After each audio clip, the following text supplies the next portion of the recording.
Հանուն Հոր և Որդվո և Հոգևոր Սրբո ամեն։ Ողջույն բոլորիդ, Աստծո ձայնը հաղորդաշարը այժմ ուղիղ եթերում է։ Կխնդրեմ միացողներին անմիջապես տարածել այսօրվա ուղիղ հեռարձակումը և սկսում ենք ինչպես որ միշտ աղոթքով։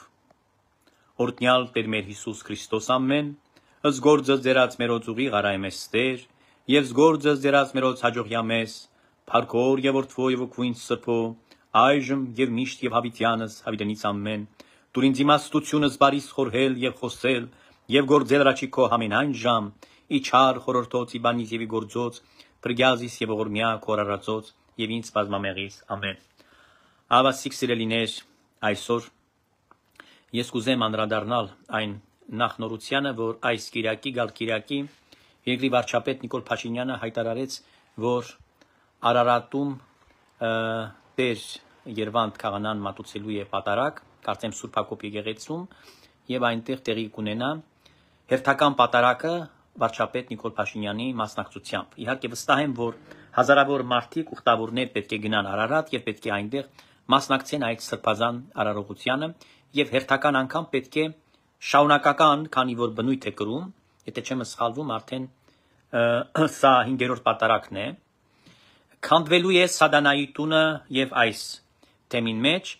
որովհետեւ որտեղ որ գնում է Փաշինյանը, այնտեղ քանդվում եւ քայքայվում է Սատանայի տունը, այսինքն ազատագրում է տեղի ունենում, ազատագրվում է հայաստանյաց առաքելական Սուրբ եկեղեցին եւ հերթը հասնելու է իհարկե մայր կենտրոնին, Մայրաթուր Սուրբ Էջմիածնին, որ այս պահին Ճիրաններում է հայտնվել Կտրիչ Ներսիսյանի եւ նրա քրանակիցների, նրա մաֆիայի ուրեմն ձեռքերում։ Իհարկե այսօր նաև իմացանք, որ Արշակ Չարքեպիսկոպոսին հրավիրել են քննչական կոմիտե եւ պետք է քրեական վարույթ իրականացվի եւ կարծում եմ, որ ճաղերի ետևում է լինելու Արշակը։ Ես չեմ բացառում, որ շատ մոտ ժամանակներում Արշակ Չարքեպիսկոպոսը գնալու է հանգստյան տուն, սանատորիա եւ անցկացնելու է այնտեղ իր կյանքը, քանի որ իր տեղը այնտեղ է, այն ուրիշ տեղ ինքը չի կարող գնա։ Այդ ամեն տեսակի խայտարակություններ, մախինացիաներ, ինչ ասես, արել են միասին, Կտրիչի հետ հանցակիցներ են երկուսն էլ, նույն սանդրի կտավներն են, նույն սատանեկն են, եւ իհարկե նա պետք է ազատի վեհարանը, ազատի դիվանատունը եւ պետք է հեռանա հայաստանյաց եկեղեցուց ընդմիշտ։ Սատանիստների եւ այսպիսի անփարո մարդկանց, ովքեր որ ոչ մի կապ չունեն հոգևոր աշխարհի հետ, Հիսուս Քրիստոսի հետ, նրանք գործ չունեն բացարձակապես մեր եկեղեցու մեջ եւ արմանավանդ, որ չեն կարող առանցքային դերակատարում կամ պաշտոն ունենալ։ Սա ամենամեծ անհետեցություն է, որ վերջի 26 տարիների շրջանում տեղի է ունեցել հայաստանյաց եկեղեցում։ Իհարկե այսօր գիտեք, ամենտեղ ոռնում են 5-րդ շարասյան բոլոր կարկառուն ներկայացուցիչները, որովհետեւ իրենք պայքար են մղել, կենաց եւ մահու կռիվ է վերադարձի անցյալի եւ իրանք մի տեսակ 26 թվականի ընտրությունների այս շրջանը նախընտրական պայքարը տեսնում են որպես մի միջոց, մի հնարավորություն, մի լծակ իշխանազավթման համար նորից փորձեր են անելու հեղաշրջում իրականացնել Հայաստանում, ես բաց հայտարարում եմ։ Տեսեք, Փաշինյանը անդրադառնալով եկեղեցականների վարկն ու բարկին շատ հետաքրքիր դիտարկում է արել, կարծես թե իմ մտքերն է կարդում այս մարդը, այսինքն ավելի ճիշտ այդքան լսել է երևի կամ փոխանցել են իրեն իմ խոսքերը, որ ես տարիներ շարունակ հնչեցրել եմ այստեղից, այսօր այդ մարդը ասում է, որ Հայաստանը չի կարող զարգանալ, իմ միտքն է կրկնում, եթե այս հարցերը չլուծվեն Մայրաթորի հետ կապված։ Ուրեմն փառք Աստուծո, որ Փաշինյանը եւ ամբողջ իշխանությունները ընկալում են օրվա հրամայականը, ընկալում են այն խնդիրը, որը ծառացած է պետության առջև։ Այն է Մայրաթոր Սուրբ Էջմիածինը, որ վերածել են Կուկուշկայի աթոռի, ազատագրեն։ 5-րդ շարասյունը հանդիմանում է դրան եւ ամեն տեսակի աշխատանք են թափում, օգտագործելով հսկայական ռեսուրսներ, այդ նույն Տաշիր Սամոյի փողերը եւ մյուս ստահակների, օլիգարխների, ավազակների փողերով աշխատում են ջրաղացին Ռուսաստանի Դաշնության հատուկ ծառայությունների եւ Կրեմլյան բանդային հաճոյանալով գործել ի վնաս հայոց պետականության ինքնիշխան մեր երկրի, որպեսզի անկախ այս պետությունը վերջը դնեն եւ փակուղի մտցնելով մեր ժողովրդին վերադարձնեն անցյալի մեջ։ Հասկանում եք ինչն է խնդիրը։ կամ որն է նրանց ընդամենը ցանկությունը, նպատակը, այդ իրենց գործողությունները, չար այդ գործերը, որ նրանք կատարում են, այս մասին փաստում են։ Ես այսօր մի կարևոր ապացույցներ գրառումի տեսքով կատարել եմ իմ գլխավոր Facebook-յան էջում, որը կարող եք ծանոթանալ նրա մանրամասներին, ուր որ բացատրել եմ, որ եկեղեցականը եւ եկեղեցին անհամատեղելի են քաղաքական process-ների հետ։ Նամանավանդ կուսակցական, նեղ կուսակցական շահերի հետ։ Իբրև ձեր խոնարհծարան ես պետք է հայտարարեմ բաց, որ երբևիցե որևէ կուսակցության չեմ հարել, որևէ կուսակցության մեջ չեմ եղել եւ երբևիցե չեմ մասնակցել որևէ քարոզարշավի ի պաշտոնե։ Այո, ես ունեմ իմ մարկային անձնական տեսակետները, հավանությունը եւ ես կարող եմ այստեղից լայֆի ժամանակ ինչ որ կարծիք հայտնել, ավելի ճիշտ օժանդակել ժողովրդի ցանկությանը, ընթരാճ գնալով կամ բռնելով ժողովրդի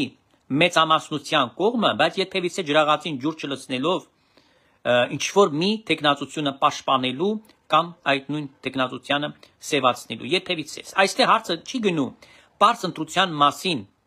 երբ որ տարբեր կուսակցություններ, տարբեր պաշտոնյաներ կամ չգիտեմ, տարբեր քաղաքական գործիչներ առողջ մրցակցությամբ դուրս են գալիս այդ հրապարակային ուրեմն տեսքով ժողովրդի դատին հանձնելով իրենց ծրագրերը եւ իրենց քարոզարշավն են տանում, պայքար են տանում իշխանություն դառնալու, որպեսզի նպաստեն իրենց գործունեությամբ ժողովրդավարությանը եւ Հայաստանի Հանրապետության զարգացմանը։ Այստեղ հարցը լրիվ այլ հարթության մեջ է։ Տեր Սահակը հնչեցրել է գնահատականներ եւ հնչեցնելու է գնահատականներ, որոնք կապված են հոգեվորի հետ։ Ձայն բազմած, ձայն Աստուծո։ Ես գրառում եմ արել օրեր առաջ, երբ որ պարոն Մեխակյանը հաղթանակեց Էջմիածնում, ասելով, որ այո, միշտ աղոթելու եմ Փաշինյանի համար եւ բացատրել եմ ինչի համար եմ միշտ աղոթելու, որպեսզի նա մնա իշխանության գլուխ, քանի որ այս մարդը քիչ առաջ ասացի, հասկացավ խնդիրը, այն խնդիրը, որի համար ես պայքարել եմ իմ կյանքի երկար տարիների ժամանակահատվածը։ Ես իմ կյանքն եմ դրել զոհասեղանին, այստեղից ես եմ հայտարարում։ Այստեղից հայտարարում եմ ես, ոչ մեկը այդ բարոյական իրավունքը չունի այս բանը ասել, ոչ Տեր Արամը ունի, ոչ որևէ մի հոգևորական, որևէ մեկը, որ այսօր այս ճակատն է կազմել եւ պայքարում է հանուն արդարության, բայց նրանք այդ բարոյական իրավունքը չունեն այն բանի բերումով, որ նրանց պայքարը երկարատև չէ, այլ ընդամենը այսօրվա պայքար է եւ այն էլ օժանդակությամբ եւ աջակցությամբ երկրի վարչապետ Նիկոլ Փաշինյան։ Երբ որ ես պայքարել եմ, Նիկոլ Փաշինյանը ուր էր, գոյություն չուներ իբրև նույնիսկ падգամավոր ազգային ժողովում։ Երբ որ ես պայքարել եմ, Նիկոլ Փաշինյանը դեռ երիտասարդ էր։ Ես ճանաչել եմ Կտրիչ Ներսիսյան սատանային 86 թվականից, 1-2 տարվա մեջ հասկացել եմ այդ մարդուն, որ նա բարի պտուղ չէ, որ նա եկեղեցական խարժ չէ, որ նա անփարոյականի մեկն է, եւ այդ օրվանից էլ ես իր դեմ միշտ աշխատանք եմ տարել։ Այլ բան է, որ ինչ միջոցներով է դա եղել։ Տարբեր են եղել միջոցները, տարբեր են եղել հարթակները, տարբեր են ժամանակները։ Եվ բացի դրանից ես իմ մտքի մեջ նույնիսկ չէի կարող ամենագեշ երազի մեջ պատկերացնել, որ այդ ստահակ, որ այդ մարդը որևէ բան չի հասկանում կամ ընդհանրապես նա ուղղակի կատակ է անում ինձ հետ։ Բայց արի ուտես, որ սա եղավ իրականություն եւ իհարկե ավելի դաժան սկսեցի այդ ժամանակ, արդեն երբ որ նա ոտնձգություն արեց, ունեցավ հավակնություններ, այդ իսկ օրվանից եմ իր դեմ սանձազերծել պայքարը եւ պայքարել եմ բոլոր ժամանակների մեջ, ասում եմ իմ քահանայության։ Այսօր ես կրկնում եմ այդ պայքարը, որ իր դեմ սանձազերծել եմ եւ Կտրիչ Ներսիսյանը, որ այսօր փորձում է հայաստանյան առաքելական Սուրբ եկեղեցի նույնիսկ ամենածանր կացության մեջ դնելով այնուհանդերձ տանել դեպի վերջնական փակուղի, դեպի վերջնական կործանում իբրև սոցիալական ինստիտուտի, իբրև կառույցի, այդ գինն է պատրաստ վճարել, միայն թե այն բանի համար եւ պատրաստ է վաճառել Հայաստանի շահերը Ռուսաստանի Դաշնությանը, հանուն իր աթոռի, հանուն իր իշխանության։ Եվ բնականաբար ով է ցանկանում կամ ով է գործի դնում այսօր 5-րդ շարասյունը Հայաստանում, ով է այդ ճարճը էփող թփողը, ով է այս process-ները գեներացնողը, ով է գլխավոր ուժը։ Ես դա միշտ եմ ասել, մարդիկ չեն հասկացել, գիտեք, ոչ Սաֆարյանն է հասկացել, Ստյոպան, տարիներ առաջ չեն հասկացել, հիմա այո, բոլորն են հասկանում, ոչ Բաբաջանյանն է հասկացել, ոչ մեկը դրանցից չի հասկացել։ Այսօր այո, ասում են, խոսում են տարբեր տաղավարներից, իրենց խոսքը շատ հեղինակավոր է, բնականաբար շատ մարդկանց համար ազդեցիկ, բայց ես կուզեմ ասել, որ երբ որ ես եմ խոսել, նույն այդ մարդիկ չէին հասկանում հարցի լրջությունը, որ այս հարցը խոչընդոտում է զարգացմանը Հայաստանի Հանրապետության։ Եթե կուզեք, այս հարցից է կապված ապագան, թե ինչպիսին է լինելու հայ ժողովրդի Հայաստանի Հանրապետության քաղաքացու։ Այդ իսկ բանի բերումով սիրելի ժողովուրդ, ես միշտ ասել եմ, որ կենտրոնը պետք է փնտրել հիվանդության, չարության եւ այդ չարի կենտրոնը, այդ գլխավոր չարիքը դա Կտրիչ Ներսիսյանն է։ Եվ սա ապացուցում են իրենց գործերը, այսինքն իմ խոսքերը օդի խոսակցություն չէ, ընդամենը ինչ որ եզրակացություն կամ կարծիք չէ, ենթադրություն չէ նույնիսկ։ Ապացուցում են իրենք այդ խոսքերը, գիտեք ինչի են ապացուցում, որովհետև բոլոր քաղաքական process-ները այսօր պատտվում են մայրաթորի շուրջ։ Հասկանալով, որ եթե փարատվի այդ վերքը, եթե մայրաթոր Սուրբ Էջմիածնինը իսկապես վերադառնա իր ակունքներին, իր արմատներին, այսինքն Կուկուշկայաթորը դեմոնտաժ լինի։ Մենք դա ենք ուզում ենք Կուկուշկայաթորը քանդել, ուզում ենք Կուկուշկայաթորը դեմոնտաժել։ Եվ ապա այն ժամանակ առողջ հոգևոր դաշտը պետք է բարենպաստ պայմաններ ստեղծի ազգային գետնի վրա, քաղաքացիական այս բոլոր դրսևորումներով հանդերձ իբրև հոգևորականություն, հա, լինելով ապրող նկատի ունեմ Հայաստանում այդ հոգևորականները, նրանք երբևիցե չպիտի իրենց հայացքները անձնական երբեք չեն կարող եկեղեցու դռնից այն կողմ անցկալ, այսինքն մտնում է եկեղեցի հոգևորականը, հագնում է իր պարաջան, այլևս նա մոռանում է իր քաղաքացի լինելու հանգամանքը։ Ես նկատի ունեմ, որ նա իրավունք չունի, իրավասու չէ եկեղեցու պատերի մեջ խոսել քաղաքականությունից, որևէ մեկի համար քարոզել, ասել գնացեք սրան ընտրեք, սա լավն է, սա վատն է, սա բարի է, սա չար է, այսինքն մարդկանց չի կարող ուղղորդել, ուղղություններ տալ, չի կարող օժանդակել ինչ որ մեկին, սատարել, քարոզել, օգտագործել իր բոլոր ռեսուրսներն կամ լրատվական իր հնարավորությունները, միջոցները ինչ որ մի տեխնացուի կամ մի կուսակցության օգտին։ Սա բացառվում է։ Դրա համար ամեն մեկը իր քաղաքացիական ասեցի դրսևորումները պետք է միշտ թողնի եկեղեցի մտնելուց առաջ մոռանա արդեն դրա մասին եւ ինքը գալիս է այնտեղ նա որպես հոգեվորական իրավունք ունի քաղաքական հարցեր բարձրացնի, կուսակցական խնդիրներից խոսա, չգիտեմ, այսօր էլ լսեցի մի ստահակ չքաղանան ապուշություններ են դուրս տալիս։ Այդ վաղաշաբաթը եւ ընտրությունները այնտեղ հաղթանակը քաղաքացիական պատերազմի իրեն քաղաքացիական պայմանագրի իրենց շատ բան արեց, շատ վրթովացրեց, շատ անակնկալներ պատճառեց, տահաճ։ Նրանք չէին սպասում այդ փայլուն հաղթանակը, որ տեղի ունեցավ։ Բայց ինչի է այդ հաղթանակը ունեցել։ Ես իբրև հոգևորական ուրախանում եմ ոչ թե դրա համար, որ այս կուսակցությունը, որ այս անվանումը ունեմ կամ այս ինչ անձերով դեմքերով ներկայացված է, այլ որ ժողովուրդը հաղթեց։ Ժողովրդի կամքը առաջնայինն է եւ ժողովրդի ցանկությունը, որ ժողովուրդը ցանկացավ, որ այս մարդիկ իրենց քաղաքին տեր լինեն, պատասխանատուներ լինեն եւ ինչ որ իրենց վստահված է, իրենց քվեները, որ նրանք ստացած են, պիտի արդարացնեն իրենց քրտնաջան ամենօրյա աշխատանքներով։ Այս սա է, սիրելիներ, այս սա է կարևորը։ Եկեք տարբերենք առաջնայինը երկրորդականից։ Այսօր նորից լսեցի, որ Տեր Եսայի այդ գանձնակագող չքաղանան լրատվական է, ավելի ճիշտ ապատեղեկատվական համակարգի Կուկուշկայաթորի պատասխանատուն, էլի ապուշություններ են դուրս տվել, ասել է, որ չեն խառնվել, Էջմիածինը չի խառնվել քաղաքական բաների մեջ, բայց ո՞նց են խառնվում, ո՞նց ատրճանակով պիտի բերեք այնտեղ թելադրեք ձեր կամքը, դա էլ եք փորձել արել ահաբեկչությամբ, դա էլ եք ուզեցել, որ դա տեղի ունենա, բասերը վառելով, չգիտեմ, ժողովրդին պատերի տակ գյուլելով, դա էլ եք ցանկացել արնել, բայց ո՞նց է լինում, իհարկե խառնվել եք։ Եվ դրա համար այդ գրառումը արել եմ մանրամասն եկեղեցական կանոնակարգին համահունչ ես բացատրել եմ հայ հասարակությանը, մեր սիրելի հայ ժողովրդին եւ առհասարակ Հայաստանի Հանրապետության քաղաքացիներին, որ եկեղեցականը եւ եկեղեցին քաղաքականությունից դուրս են։ Երբեք քաղաքական գործառույթներին կամ ինչ որ մեկին համար քարոզ անելու, դրական կամ բացասական բարձավանք բերելու իրավունքը չունեն, արտոնությունը չունեն։ Եթե կուզեն դա լինի, իբրև մարդիկ քաղաքացիներ իրավունք ունեն, զգեստը հանում են իրենց հագից, հրաժարական են գրում, այսինքն լինում են կարգաթող։ Ես պիտի բացատրեմ նաև մյուս իմ գրառման մեջ ինչ է նշանակում կարգաթող լինելը։ Այո, սիրելիներ, կարգաթող հասկացողություն գոյություն ունի, երբ որ կամավոր հոգևորականը ցանկանում է իր կարգը թողնել։ Այսինքն դա չի դադարում հոգևորական լինելուց, որտեղ մերոնը չես կարող իր վրայից վերցնել ջնջել, բայց նա իր հոժար կամքով հրաժարվում է Աստծուն ծառայելուց, կարգաթողը դա է նշանակում, որ տվյալ անհատը ինքն իր կամքի համաձայն հրաժարվել է Աստծուց ծառայելուց։ Եվ դրա համար ես քանի անգամ ասել եմ, եթե մարդը կուսակրոն է, եւ հանկարծ այդպես է լինում, որ ամուսնանում է այդ մարդը, ուրեմն նա պետք է թողնի իր կարգը կուսակրոնության մեղագա եւ առնի քահանայություն, որպես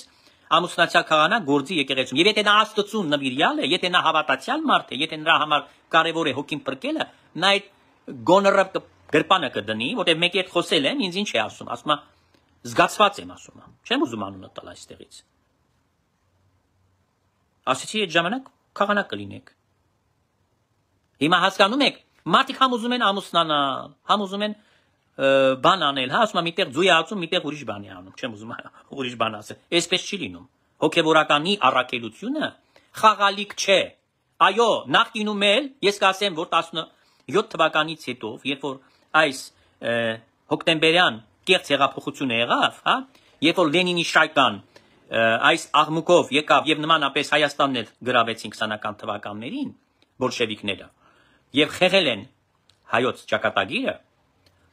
ինչ կաթողիկոս որ գահին հայտնվել է այդ ժամանակահատվածում, ես նկատի ունեմ կոմունիստական ամբողջ այդ շրջանի մեջ։ Իհարկե նրանք ինչ են արել։ Նրանք արել են ինչ որ հաճելի էր իշխանություններին։ Ես չեմ դատապարտում, ես նույնիսկ կարող եմ իրենց քաջալերել, նույնիսկ կարող եմ իրենց համար բարեխոս լինել, այսօր աղոթել իրենց հոգիների փրկության համար, հաշվի առնելով ինչ դաժան ժամանակներում նրանք ուզում են իջմիածինը պահած լինեին, եւ դա անում են ոչ թե անձնական իրենց նկրտումներից, իրենց շահերի, չգիտեմ, իրենց եսասիրությունից, այլ եկեղեցին ուզեցին պահել։ Հիմա ձևը գտան, այդ ձև պահեցին։ Այդ արդեն Աստված դատավոր է, ես չպիտի այս մասին խոսեմ, բայց ես կուզեմ ասել, որ խեղված էր եկեղեցին 18 թվականը մինչև մայրաթոռում, եթե կիմանայիք պատմություն, ապա պիտի անդրադարձ անեք այդ պատմական փաստին։ Ամեն օր Սուրբ եւ անմահ պատարագ է մատուցում, ինչպես որ հարության տաճարը, հա, Երուսաղեմի մեջ ամենասոր պատարագ է մատուցում Քրիստոսի գերեզմանի վրա, նույն Աստվածամոր գերեզմանի վրա, Գեթսեմանյան այդ պարտեզը որ կա, այնտեղ էլ պատարագ է ամեն օր։ Ոնց կլինի Էջմիածնում այսօր թափ-թփուկ այդ միաբան կոչեցյալները ինչով են զբաղված, թզբեխով, ինչով են զբաղված, անփարոյականությամբ, ինչով են զբաղված։ Ուզում եմ հարց տալ իրենց բոլորին։ Այսինքն հարց պիտի բարձրացվի, պետք է այս եկեղեցին, այս վանքը գործի, չի գործում։ Չի գործում։ Այնտեղ պետք է աղոթք, խունկ եւ օրհնություն լինի։ Առավոտից իրիգուն հոգեվոր կյանք լինի, հոգեվոր կենտրոն լինի։ Սրա համար է եկեղեցին խաղալիք չէ, իրենց համար դա խաղալիք է, դրան շահելու միջոց։ Լծակը ազդեցություն ունենալ տարբեր բնակավարներում տարբեր բաներ անել, հարցեր լուծել, բիզնեսներ, չգիտեմ, նշանակումներ էր անում Կտրիշ Ներսիսյանը, Քոչարյանի, Սերժի ժամանակով։ Եվ եթե իր ազդեցությունը այն ժամանակ այդքան մեծ չլիներ, ապա այսօր այդ 5-րդ շարասյան ամբողջ այդ վերխուժկեն, հա, այդ ամբողջ էլիտան, ճակերտավոր, իր շուրջն է պատտվում։ Ինչի են դրանք այդքան իրակ համակը բռնել։ Ուզում եմ իրենց հարց տալ։ Դրանք չգիտեն ինքը ով է որպես մարդ։ Նստել են, վեր են կացել, ճառել է ինքը, ճակերտավոր, հա, իրենց բաժակաճառերը ասել։ Տեսել են այս մարդը անկիրթ է, տեսել են Աստվածաշունչ չգիտի, տեսել են որ հոգևոր կյանքին անհաղորդ։ Այս ամենին նրանք ծանոթ են։ Սա անզեն աչքով է երևում այս ամենը։ Եվ սրանք այս բոլորը լավ են իմացել, որ ինչ-ինչոց է։ Ով է Կտրիշ Ներսիսյանը։ Բայց քանի որ նրանց հանցավոր շահերն են համընկնում, այդ իսկ պատճառով նրանք շարունակական ուրեմն իրեն սատարում են եւ ինքն էլ իրենց հետ նույն ուպրիաշկի մեջ գործում է հանուն Ռուսաստանի Դաշնության շահերի, հանուն օտար երկրյա գործակալի հանգամանքով ուրեմն իր միսիան առաքելությունը բերելու եւ ի վնաս Հայաստանի ժողովրդի, ի վնաս Հայաստանի Հանրապետության, որպես անկախ երկրի։ Այսա փաստեր են, որ արձանագրում եմ, դնում եմ ձեր դատին, սիրելի ժողովուրդ։ Վերջապես մենք պետք է ձեզ հետ շատ լուրջ արձագանքենք այս ամենին եւ այն ինչ որ անում է այսօր Նիկոլ Փաշինյանը ոչ մենակ աննախադեպ է բարոյական տեսանկյունից կատարյալ, որովհետև այս մարդը իր վրա վերցրեց խաչը, նեղությունը, Քրիստոսի խաչը վերցրեց իր վրա եւ իր ետևից տանում է ժողովրդին փրկելու այս մղձավանջից, հոգեվոր անդունդից, այս կործանումից։ Այսա շատ կարևոր արձանագրումը, որը ես ուզեցի այսօր անել։ Հետևաբար սիրելիներ, օրեցօր իհարկե մոտենում է հաղթանակելու այն քաղցր, այն անուշ պահը, որը բոլորս էլ պետք է ոչ մենակ ականատեսը լինենք, պիտի ճաշակենք այդ քաղցրության հաղթանակի համը։ Պետք է ազատագրվի մայրաթորը։ Վերջապես ազատագրվի ճիրաններից, մաֆիայի, որոնք բռնել են, ասեն սեփականությունն է մեր, ինչ կուզենք կանենք այնտեղ, կանոնագիրքը մերն է։ Մենք ենք կանոնները հաստատել։ Իրենք չեն առաջնորդվել։ Ես իմ գրառումների մեջ, նամանավանդ եթե տեսել եք վերջի շրջանում, ես ինչ կայացրեցի այդ որոշումը, որտեղ ես նկատեցի, որ ուրեմն վիդեոները 30 օր է պահվում, հետո ջնջվում են։ Իհարկե YouTube-յան ալիքների այլ լրատվամիջոցները փառք Աստծո շնորհակալ եմ իրենց, որ տեղադրում են եւ այդ նյութերը մնում են։ Բայց ես հույսը մենակ դրա վրա չեմ կարող դնել, իսկ էջից եթե նրանք այդ անհայտանում են, հետեւաբար գրառումները չեն ջնջվում եւ որոշեցի նաեւ շեշտը դնել գրառումների վրա, որպեսզի գրառումներով այդ փաստերով այ հողե դրանց անասուն հալին, ինչպես որ ասում են։ Գիտեք, դրանց հերը պետք է անիծվի։ Բոլորի։ Որովհետև նրանք անիրավ մարդիկ են, խեղել են եկեղեցին եւ թաքնվել են այս եկեղեցու պատերից ներս, այնտեղից սուրբ են խաղում։ Կապիկություն են անում։ Այնտեղ ուզում են ասել, որ իրենք իբր թե հոգեվորականներ են։ Բայց իրանք կոկուշկայի աթոռի կուկուներն են ընդամենը, որոնք ոչ մի աղերս չունեն հոգևորի հետ։ Հիսուս Քրիստոսին չեն ճանաչում այս մարդիկ։ Եթե Հիսուս Քրիստոսին ճանաչեին, այսպիսի բաներով չպիտի զբաղված լինեին, նրանք պիտի աղոթողներ լինեին եւ պետք է հոգևոր կյանքի երուզերը զգային։ Այսօր տեսեք վիճակը թեմերի մեջ։ Շատ կոնկրետ եմ անդրադառնում։ Թեմակալ առաջնորդները զգված են իրենց իրավունքներից։ Ոչ կարող են սարգսավակ թեմի համար ձեռնարկել։ Ոչ ամուսնացյալ քահանա, ոչ կուսակրոն քահանա, ոչ վարդապետի գավազանը կարող են տալ, ոչ մի բան չեն կարող անել։ Զգված են իրենց եպիսկոպոսական, չէ՞ որ եպիսկոպոսները իշխաններն են եկեղեցու, բայց հիմա անունն է մնացել իշխան։ Իրականում փուչիկներն են եկեղեցու, փուչիկ նաև։ Այո, որովհետև կտրիչ Ներսիսյանը նրանց քուչիկի տեղ է դրել։ Իսկ իրենց հանգամանքը փուչիկի։ Այս է տեղի ունեցել Մայրաթորում 26 տարի։ Եվ դարձել է ինքը այդ եկեղեցին փաստորեն Արշակը, Եզրասը, Մկրտիչ Պրոշյանը իր գլխավորությամբ մնացած լնգուլավազներ, ովքեր որ դրանց կերակրատաշտին մոտեցել են եւ այդ փշուրներից օգտվել են, դրանց հետ վերցել են վերբով կայանարել, որպեսզի նրանց հավատարմորեն ծառայեն, սպասարկեն շահերը, քլանի, ընտանիքի շահերը սպասարկեն։ Բա մաֆիան ո՞նց է լինում, որ ասում ենք մաֆիա։ Հիմնավորված է այդ խոսքը։ Դա դասական հասկացողություն է։ Այդ ընտանիք հասկացողությունը հենց մաֆիան է։ Այնտեղ դա է ստեղծվել։ Իսկ եկեղեցում նման հասկացողություն չկա։ Եղբայրասիրություն կա։ Եվ պատրիարքը, ծայրագույն պատրիարքը, կաթողիկոսը հայրիկ է լինում, նա եպիսկոպոսների հետ միասին որոշումներ է կայացնում, միասին։ Նա առաջինն է նրանց մեջ, բայց հավասար են իրենք։ Առաջինն է, քանի որ ինքը որոշ արտոնություններ ունի։ Բայց եպիսկոպոսական ժողովն է, որ կկառավարի եկեղեցու ընթացիկ հարցերը։ Ոչ թե եպիսկոպոսական ժողովը, դա փուչիկներ են նստել, փուչիկներ են նստել, այդպես այդ խլապուշկաները գիտեք, հա, ստից։ Այնտեղ գնում են, ինքը ինչ որ ասում է, իբր թե եպիսկոպոսական ժողովով անցավ։ Չի եղել նման բան 26 տարվա մեջ դա չի եղել։ Կամ Գերագույն հոգևոր խորհրդի անդամներ իր հավաքագրած շայկա է։ Որտեղ նրանք պիտի ընտրվեն ազգային եկեղեցական ժողովի կողմից։ Սա պահանջում է եկեղեցական կանոնակարգը։ Դրանք ընտրված չեն, նրանք նշանակված են։ Հետևաբար ինչ է նշանակում։ Կտրիչ Ներսիսյանը կամ Գարեգին Բեսատանան եկեղեցին դարձրել է խաղալիք։ Ինքը մտածել է, որ իր Գիշ Գրիգորի հոր կալվածքն է, որը նա ժառանգել է, եւ այնտեղ արել է այն, ինչ որ ցանկացել է, իր խելքով։ Առաջնորդվել է այնպես, ինչպես որ իր խելքն է փչում։ Եվ ինքն ու Արշակը սրանք են փաստորեն այնտեղ որոշումներ կայացնում։ Ապօրինի եկեղեցական կանոններին հակառակ նրանք կայացնում են այդ որոշումները։ Հետևաբար ինչ մարմին, որ այսօր գործում է եկեղեցում, պրոֆանացիա է, սիրելի ժողովուրդ։ Ոչ մի մարմին եւ իրենց որոշումները բավերական չեն կարող լինել։ 26 տարի որևէ որոշում, որը հանել է Կտրիչ Ներսիսյանը իր առաջին օրվանից գահակալության մինչ օրս ապօրինի են։ Հակականոնական են։ Եկեղեցականների համար չպիտի եւ տեսեք ինչ վախի մեջ, ինչ վախեր սերմացրեց, վախի մեջ պահեց։ Նրանց դարձրեց հլու հնազանդ կամակատարներ, քահանաներին, բաներին խաղացնում է։ Փաստորեն ուզում է ապացուցել, որ մաֆիան անմահ է, ինքն էլ գլխավորն է այդ մաֆիայի մեջ եւ նրանց մեջ այդ վախը գցել է, որպեսզի նրանք իրեն չհակառակվեն։ Այնտեղ սեր, եղբայրասիրություն, կամ օրինականություն գոյություն չունի, այնտեղ ամեն ինչը կառուցվեց է շահի կամ վախի վրա։ Այն շրջանակը, որը շահ ունի, շահի համար է հանուն իր շահերի գործում, Կտրիչներ Սիսյանի, մնացածը վախի բերումով են գործում նորից ի նպաստ իր իշխանության այս աթոռի վրա մնալու։ Այս է դառը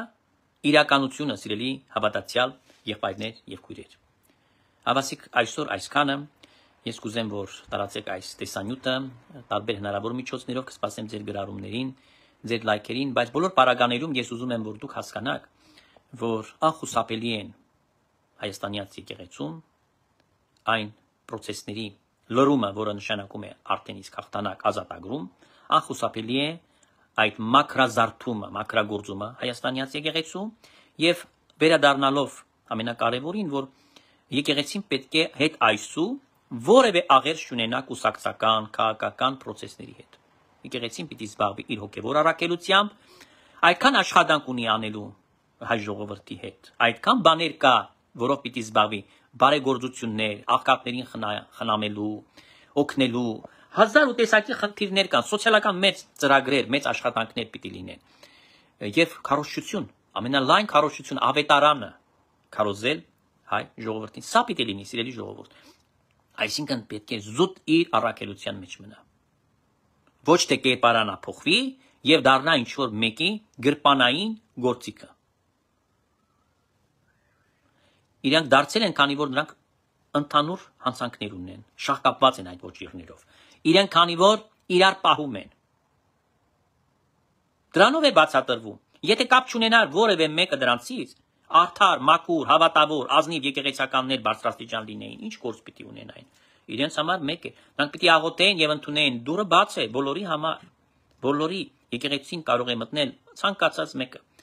որ կուսակցության ներկայացուցիչ ուզում է լինի, որ հասարակական շերտի ներկայացուցիչ ուզում է լինի, հարուստ, աղքատ, նշանակություն չունի։ Բոլորի համար պետք է ոչ մենակ դուրը բաց լինի, սիրտը նաեւ պետք է հոգեվորականների բաց լինի, սրտաբաց, գրկաբաց պիտի ընդունեն բոլորին։ Եվ միայն ու միայն պիտի աշխատեն այդ մարդկանց վերադաստիարակել, հոգևոր կրթել, սնունդ տալ հոգևոր։ Սա է հոգևորականի գործը, ուրիշ ոչինչ, սիրելիներ։ Բայց սա այդքան հզոր գործ է, այդքան ծավալուն գործ է, որ հսկայական անծայրածիր, ոչ սկիզբն է, ոչ վերջն է երևում, եթե սկսեն հիմքանից գործել, վերջ չի լինի։ Սա բոլորը թողած մի կողմ ընկել են ինչի հետևից։ Ինչի հետևից։ Այդ դրա համար, սիրելի ժողովուրդ, այս բոլորը պիտի փակենք, այդ բոլորը պիտի փակենք, ամոթալի պատմության անցյալը պիտի փակենք եւ պիտի անենք այն, ինչ որ պատվիրել է մեր Տեր եւ Փրկիչ Հիսուս Քրիստոս։ Համբարձումը, երբ որ տեղի ունեցավ, Հիսուսը պատգամ տվեց, չէ՞, ինչ պիտի անենք։ Բոլորիս է վերաբերում, գնացեք այսումետև աշակերտ դարձեք զամենայն հեթանոսներին։ Հիմա խի չեն հեթանոսները, այն մարդիկ, որոնք սխալ են ապրում։ Այլ կերպ անվանենք հիմա այդ դրսևորումը հեթանոսական։ Մկրտեք։ Բոլորը կնքված են, բոլորը մկրտված են, գիտակ են բոլորը։ Ուսուցեք պայել զամենայն ինչ որ պատվիրեցի ձեզ, այս ամբողջ հարստությունը, մշակույթը, հոգևոր արժեքները։ Այսինքն հոգևոր նաև դաստիարակության մասին է խոսքը։ Եվ ես ձեզ հետ եմ մինչև աշխարհի կատարածը, որ Սուրբ Հոգին պիտի մնա մեզ հետ։ Այդ դեպքում Սուրբ Հոգին չէր հեռանա իջմիածնից, այսօր հեռացած է։ Ավասիկ սա է, սիրելի ժողովուրդ, անահաբան այսումետև մինչև հավիտյան ամեն։ Խաղաղությամբ մեջ մնանք, սիրելիներ, եւ հույսով եմ, որ կհաղթանակենք եւ ամեն ինչ լավ պիտի լինի, եւ մեր եկեղեցին, երբ որ մաքրվեց, հավատացեք, որ հայոց աշխարհը, պետությունը կարգի ավելի կգան եւ սփյուռքի հայությունը նաեւ պետք է այդ ուժն ու եռանդը զգա։ Ամեն։ Խաղ գիշեր։ Լայքերը անվճար են, սպասեմ ձեր գրառումներին եւ իհարկե շատ տարածեցեք։ Ցտեսություն կհանդիպենք նորից։